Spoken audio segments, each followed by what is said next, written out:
Hello everyone, and welcome to my YNR official 24 channel. Jack released the DNA results on a night that felt heavier than any storm that had ever rolled through Genoa City, the kind of night where secrets seemed to press against the walls of the Abbott mansion, waiting for the exact second to explode. The envelope lay on the desk between Jack and Victor like a loaded weapon, thin, unassuming, yet powerful enough to shatter decades of certainty. Victor's eyes never left Jack's face, searching for arrogance, fear, or triumph, but Jack's expression was grave, stripped of rivalry, stripped of satisfaction, as though even he understood that some victories came with a cost too steep to celebrate. Nikki stood near the window, her back rigid, hands clasped so tightly that her knuckles had gone white, her breath shallow as memories she had buried for years clawed their way back to the surface. When Jack finally spoke, his voice was calm, almost gentle, but every word carried the force of a verdict. The DNA test confirmed what had once been whispered in shadows and denied in daylight. Victor Newman was not Victoria Newman's biological father.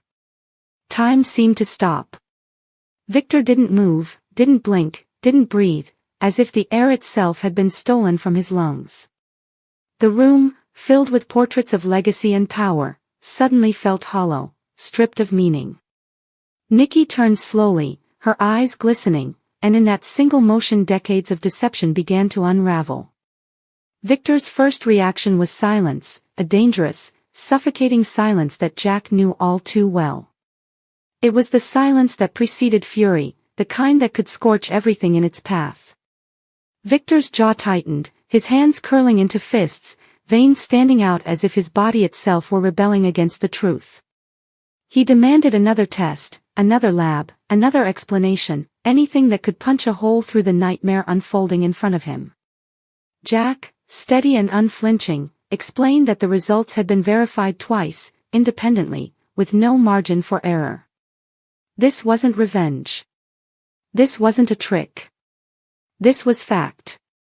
Victor's eyes finally shifted to Nikki, and in that gaze lay betrayal so deep it eclipsed even his anger toward Jack. Nikki's lips trembled as she tried to speak, but no words came at first, only a choked sob that betrayed how long she had carried this secret alone.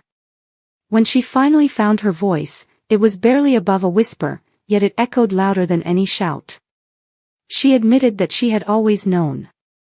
From the moment Victoria was born, from the moment she looked into her daughter's eyes, Nikki had known that Victor was not the father. And she had chosen, again and again, to stay silent. As Nikki spoke, fragments of the past spilled into the room like shattered glass.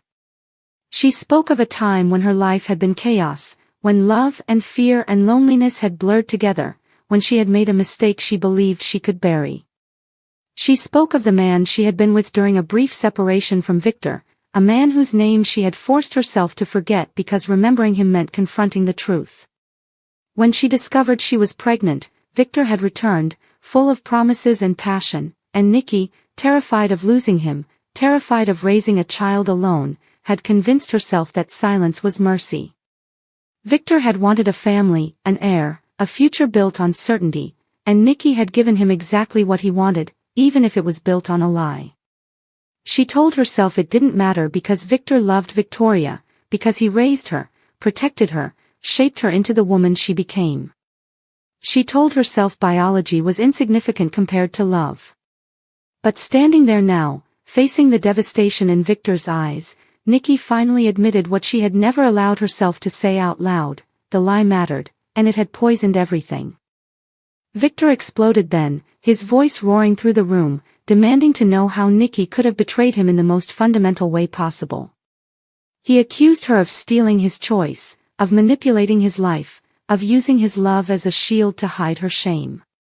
He raged about legacy, about bloodlines, about the empire he had built for his children, only to discover that one of its cornerstones had been a fabrication. Jack watched, conflicted, knowing that while this revelation wounded Victor, it also wounded Nikki and, most of all, Victoria, who had no idea that her entire identity was about to be thrown into question. Victor turned on Jack then, accusing him of orchestrating this moment to humiliate him, to destroy the Newman family from within. Jack didn't deny his role in uncovering the truth, but he refused to accept blame for Nikki's choices. The truth, he said, belonged to everyone, especially Victoria. And that was when the reality of what came next finally settled over the room like a cold fog. Victoria's name hung in the air, unspoken but unavoidable. Nikki broke down completely at the thought of telling her daughter, the daughter she had loved fiercely, protected relentlessly, even while lying to her every day of her life. She begged Victor not to punish Victoria for her mistakes, insisting that nothing about their bond had been fake, that Victor was still her father in every way that mattered. Victor's expression shifted, the fury giving way to something more dangerous, doubt. He questioned everything, every memory, every moment he had shared with Victoria, wondering now if love itself could be tainted by deception. He stormed out of the room, unable to face Nikki or Jack any longer, leaving behind a silence that felt more brutal than his anger. The fallout was immediate and relentless. Word of the DNA results spread through Genoa City like wildfire, whispered in boardrooms, murmured in restaurants, dissected behind closed doors. At Newman Enterprises, executives watched Victor closely, unsure which version of him would emerge, the wounded father or the ruthless titan determined to reassert control. Victoria herself sensed something was wrong before anyone spoke to her. Victor's distance, Nikki's tearful avoidance, Jack's uncharacteristic solemnity, all of it pointed to a truth too heavy to ignore. When Nikki finally sat Victoria down, her hands shaking, her voice breaking as she confessed everything, the moment shattered both of them. Victoria listened in stunned silence, her face draining of color as her mother's words dismantled the foundation of her identity. She didn't cry at first.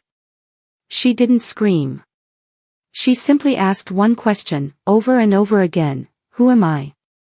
Nikki tried to reach for her, but Victoria pulled away, the betrayal cutting deeper than Nikki had ever imagined. Victoria confronted Victor next, demanding answers he wasn't prepared to give. She asked him if he loved her, if any of it had been real, if she was still his daughter. Victor struggled, torn between his rage at Nikki and the love he had always felt for Victoria. He told her that nothing could erase the years they had shared, but his hesitation, his inability to give her the unconditional reassurance she needed, wounded her deeply. For the first time in her life, Victoria felt like an outsider in her own family, like a pawn in a game of secrets and power she never agreed to play. She questioned her place at Newman Enterprises, her claim to leadership, wondering if every achievement would now be viewed through the lens of illegitimacy.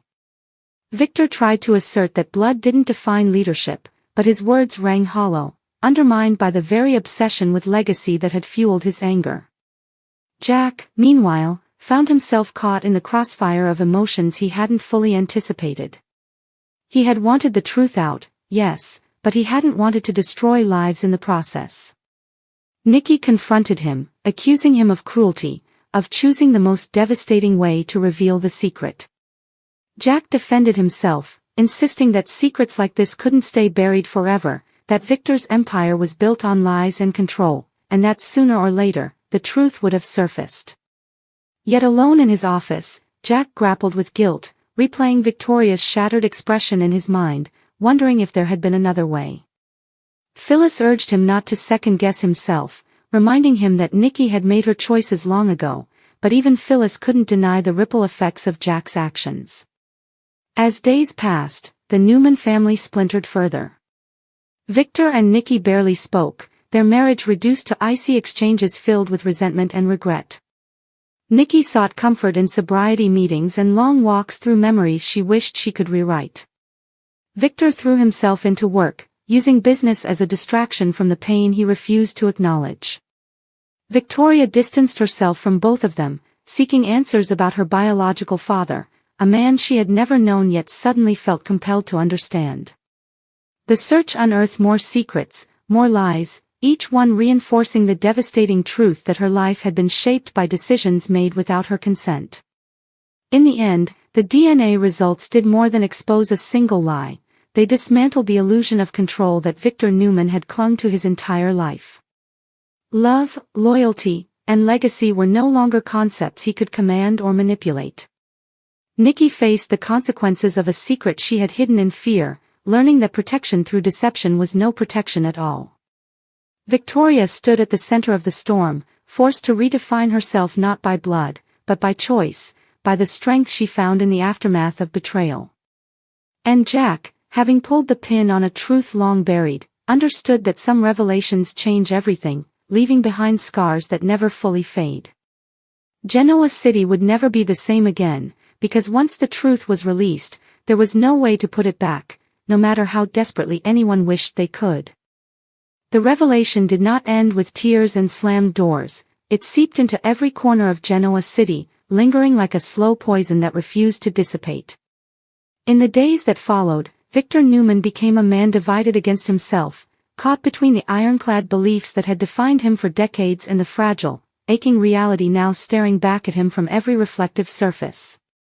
He walked through the halls of Newman Enterprises with the same commanding stride, barking orders, asserting dominance, but those who knew him best could see the fracture beneath the armor. His temper was shorter, his patience thinner, his silences longer. Every time someone mentioned Victoria's name, something flickered behind his eyes, a mix of pride, pain, and a question he could not silence: had his love been real, or had it all been stolen from him by Nikki's lie? Nikki, meanwhile, found herself confronting a loneliness deeper than any she had ever known. For years, she had justified her secret by telling herself that she had protected her family, that she had preserved Victor's happiness and Victoria's security. Now, stripped of those rationalizations, she was forced to sit with the truth that she had made a choice rooted in fear, not love. At home, the walls felt oppressive, every photograph a reminder of moments built on deception. She replayed the past relentlessly, wondering at which point she might have chosen honesty instead. Each time Victor had held Victoria as a child, each time he had praised her achievements, each time he had called her, "my daughter," Nikki had smiled and swallowed the truth, telling herself it was too late to change anything. Now it was impossible to escape the reality that it was never too late, only too painful. Victoria's journey was the most complex of all. She moved through her days in a daze, performing her duties at Newman Enterprises with clinical precision, as if emotional detachment were the only way to survive. Colleagues whispered behind her back, some with pity, others with thinly veiled judgment, and every look felt like an accusation. She questioned her authority, wondering if her leadership had been legitimized by her last name alone. Late at night, she stared at her reflection, searching for traces of Victor in her features, only to be haunted by the knowledge that whatever resemblance she had once believed in might have been imagined. She oscillated between anger at Nikki, resentment toward Victor, and a strange, unwanted curiosity about the man whose DNA now defined her existence in ways she never asked for. Jack Abbott watched all of this unfold with an unease that grew heavier by the day. He had expected fallout, but not the sheer magnitude of devastation. In private moments, he asked himself whether his long-standing rivalry with Victor had influenced the timing of his decision. He told himself that truth was always necessary, that lies of this magnitude inevitably caused more harm the longer they were hidden. Yet when he crossed paths with Victoria and saw the guarded look in her eyes, he felt the sting of responsibility. He reached out, offering support without expectation, acknowledging the pain without trying to justify his actions. Victoria accepted his words politely but distantly, unsure whether she could trust anyone who had played a role, direct or indirect, in dismantling her world. As the weeks passed, Victor's internal battle reached a breaking point. One evening, alone in his study, he poured himself a drink he didn't need and stared at a photo of Victoria as a child, perched proudly on his shoulders. The memory was vivid, the laughter real, the bond undeniable. No DNA test could erase that. And yet, the betrayal still burned. He realized then that his rage toward Nikki was rooted not just in the lie itself, but in the humiliation of having his certainty ripped away. Victor Newman had always believed he controlled his destiny, that no one could manipulate him without consequence. Nikki's secret shattered that illusion. For the first time, he confronted the uncomfortable truth that love had made him vulnerable, and that vulnerability had been exploited. Nikki sensed the shift in Victor before he ever spoke of it. There was a change in his gaze, a heaviness that suggested reflection rather than fury. When they finally sat down together again, the conversation was raw, stripped of pretense. Victor demanded to know why Nikki hadn't trusted him enough to tell the truth, even years later, when Victoria was grown and the risk seemed smaller. Nikki confessed that fear had become habit, that once the lie was told, it gained weight with every passing year. She admitted she had been afraid Victor would reject Victoria, afraid he would see her as a reminder of betrayal rather than a child in need of love. Victor listened, not forgiving, not forgetting, but for the first time, truly listening. Their marriage, once a battlefield of passion and power, now became a quiet war of endurance. Neither knew if they could rebuild what had been broken, but both understood that walking away would mean surrendering to the damage rather than confronting it. Victor insisted on counseling, not as a gesture of reconciliation, but as a means of understanding how everything had gone so wrong. Nikki agreed, knowing that facing the truth together was the only chance they had left. Each session peeled back layers of resentment, guilt, and fear, revealing a relationship built on love but corroded by secrecy. Victoria, too, reached a turning point. After weeks of internal struggle, she decided to seek out information about her biological father. It wasn't about replacing Victor, it was about reclaiming agency over her own identity. The investigation led her to a man whose life bore little resemblance to the one she had known, ordinary, imperfect, and entirely unaware of her existence. The knowledge unsettled her. She realized that biology alone did not guarantee connection, and that the man who had raised her, guided her, and challenged her was still the most influential figure in her life, regardless of blood. This realization didn't erase the pain, but it gave it context, allowing her to see her life as something she could define on her own terms.